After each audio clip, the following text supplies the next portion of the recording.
ნაციონალური მოძრაობის ამომრჩევლებში არის ძალიან ბევრი განათლებული ადამიანი. რა თქმა უნდა, დებილებიც არიან, მაგრამ დებილი ყველგანაა. დებილი და ლაჩარი და მზაკვარი ღმერთსაც არ უნდა. მე რა ჯანდაბათ მინდა. მაგნაირი უნდა იყოს ნაციონალურ მოძრაობაში, მაგრამ განათლებულ ხალხს მინდა მიმართო ნაციონალურ მოძრაობაში. რუსეთსა და საქართველოს შორის ურთიერთობები არ არის დასარეგულირებელი კეთილგონიერებით, როგორც ამას პავლე მოციქული გვასწავლიდა, ხო არის დასალაგებელი.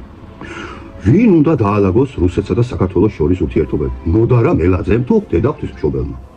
აი გეკითხეთ, ვინ უნდა დაალაგოს რუსეთსა და საქართველოს შორის ურთიერთობები?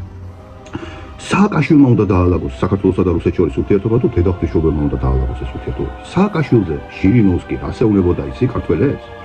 რუსეთში მწყობ ქართველებს იცით რა ასეუნებოდა? დააბრუნოსო ის ფულიო რაც აიღო აფხაზეთის და ოსეთის გარეგვაშიო და ერთ საათში დაგიბრუნებთ აფხაზეთს და ოსეთს. მოგყიდა სააკაშვილმა, ამას ამბობდა შირინოვსკი ხმამარო. სააკაშვილმა მიყიდა რუსეთს, აფხაზეთი და ოსეთი და თქვენ სააკაშვილის იმედი გაქვთ რომ რუსეთთან დაალაგებს ურთიერთობას ან კარგობით ან ცუდობით?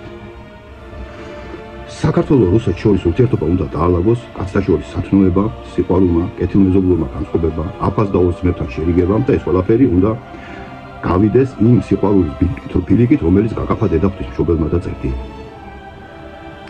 როდესაც ხარ მართლმადიდებელი ქრისტიანი, მაგრამ ირჩევ ნაციონალურ მოძრაობას, გამოდის TV ფორმულა, TV პირველი და ლანძღავს ეგნატე ბრიანჩანინოვს. აიღე 1, 4, 5 ლარი, მაქსიმუმ 10 ლარი, იყიდე ეგნატე ბრიანჩანინოვის მიერ გამარტებული იესოს ლოცვა. წაიკითხე და სადაც წერია ბრიანჩანინოვი, იქ ჩათვალე რომ წერია ბარათაშვილი. თქვათ არ არის რუსი, თქვათ ქართველი და წაიკითხე ქართულზე, ქართულ ენაზე გადათარგმნილია როგორ გამარტა ეგნატე ბრიანჩანინოვმა იესოს ლოცვა. ჯერ საერთოდ მისი ბიოგრაფია წაიკითხეთ, როგორი ცხოვრები ცხოვრობდა, უმდიდრესი ადამიანი იყო, უმდიდრესი ოჯახის შვილი იყო. მოინდომა ესე იგი ქრისტიანობის შესწავლა, საშუალება ჰქონდა შემოიარა მთელი რუსეთი და რა თქვა. Я искал старцев и нашел стариков. რუსეთ დაობლდაო რუსეთიო. ბერები ვერ ვნახეო აი სტარец რასაც უძახია. ნახე უბრალოდ ასაკიანი ხალხიო, გასაცოდავებულიო მონასტრებში, რომლებსაც არანაირი ცოდნა არ აქვსო. მართლმადიდებლობისო და ადგა და თვითონ აიღო კალამი ხელში და ნახეთ რა მარგალიტები აქვს დაწერილი. როგორ შეიძლება იყო მართლმადიდებელი ქრისტიანი უყურებდე აი ამ ლიბერალ ფაშისტურ ტელევიზიებს იმის გამო, რომ უბრალოდ არ მოგწონს ქართული ოცნება. ამ ტელევიზიებმა დაგაკარგინათ ავკარგიანობა. ანუ კარგს და ცუდს ვეღარ ანსხვავებთ. იმიტომ რომ პირდაპირ გეუბნებიან რომ მნიშვნელობა არ აქვს ფაქტებს, თავარი არის აქმები, როდესაც ამას გეუბნებიან. ესე იგი პირში გეუბნებიან რომ გატყუებთ. ყველა გადაცემას იწყებენ სავარაუდოდ ალბათ და ამ სავარაუდოდ ალბათს მერე ისე ტალახს აყოლებენ, რომ ჩაგდებენ ცოცხლად კუბოში. ამ სავარაუდოდ და ალბათ. ესე იგი აქმებზეა დაგებული და შენ როცა ზიხარ, უყურებ რომ ადამიანს თავზე ტალახს ასხამენ და იმის გამო რომ არ მოგწონს ქართული ოცნება, ფეხებზე კიდია ფაქტები და ამით იკვებები და მერე რო შემოდიხარ კომენტარებში და დიალოგში შენ ხარ იგივე ნოდარა მელაძე. ნოდარა მელაძე როგორ არის? თავმოყარეობა არ გააქვთ. შეხედეთ ამ პიროვნებას. ნოდარა მელაძემ უნდა გაარჩიოს რუსეთს საქართველოს შორის ურთიერთობები?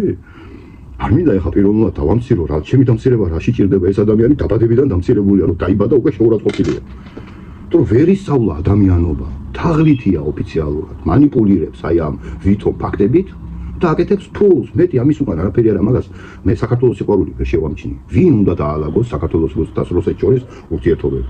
ნოდარა მელაძემ და სააკაშვილმა და დოროთე ყურაშვილმა თუ დედა ღვთისმშობელმა? მე მიმართავ ნორმალურ მოაზროვნე ხალხს. ნაციონალური მოძრაობის ამომრჩევლებში მოაზროვნე ხალხს. თორე დებილი ყველა პარტიაშია. დებილი უნდა დარჩეს ნაციონალურ მოძრაობაში, საინტერესებს მე. განათლებულ ხალხზე მაქვს აქცენტი. წაიკითხეთ ხალხო დანიელ წინასწარმეტყველი როგორ ასამბობს ზღვიდან ამომავალ მხედზე, ვინ არის ის დათვი, რომელზეც საუბრობს დანიელ წინასწარმეტყველი, ვინ უნდა ჭამოს ბევრი ხორცი. ამ შემთხვევაში კეთილგონიერების გარეშე ეს ურთიერთობები არ დაალაგდება და წერტილი. მადლობა ყველაფერისთვის.